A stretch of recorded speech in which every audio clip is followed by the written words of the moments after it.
Do you have like a piece of advice for them to, hey, think about the recurring theme that you tell them on a regular basis?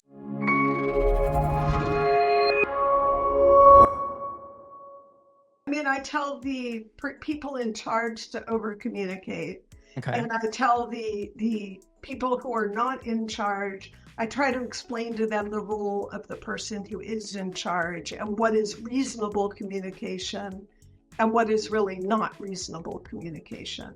And I try to explain to them that they're not a decision maker, that the person who is the decision maker may ask them for their opinion, but isn't obliged to do what they prefer to do if there's a difference of opinion. So, right. I'm asking you and taking it under advisement, but that doesn't mean I'm going to do what you prefer I do, and that doesn't mean it's wrong. Sure. Yeah. Well, because there's probably 3 other, siblings or heir or, beneficiaries that have their own opinions about things. We're all people. We all have our own opinions.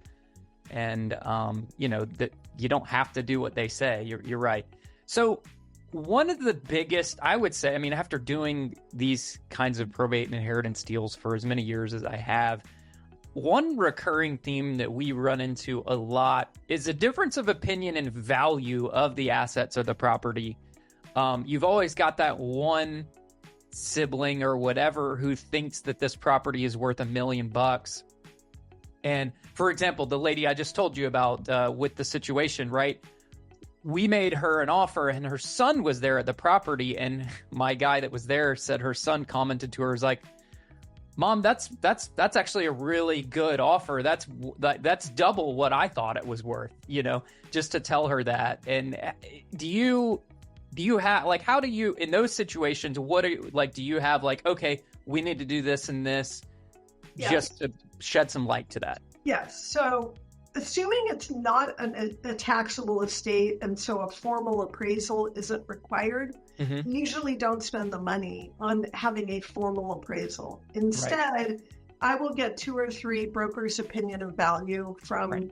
brokers that I know well, that I know that product, that area, that type of real estate, whatever it might be.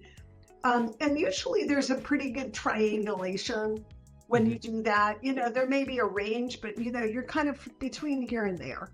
Right. I will typically share those with the beneficiaries and say, here's what we heard. Here's the one I've chosen and why. So, I chose to work with Brad and here's why. And here's the price. In our case, it's a listing agreement. Right. And then what we do is we put it, in our case, on the market. And we always hold it open a minimum of 2 weekends and the week in between before we accept offers. That way it has been marketed on the MLS. So it's clearly fair market value, whatever happens. Usually we get multiple offers because we price it a little below what we think it should sell for. That generates multiple offers. And when it generates multiple offers, then it's a little bit of an auction. And when that happens, the number's the number. The market has done its work. The market has told us. And it's pretty hard for the beneficiaries to argue with that. They may not like it, but it's hard to argue with because we've gone through a process and they've been kept in the loop on the process. That's great. That's a great tip because we actually do that.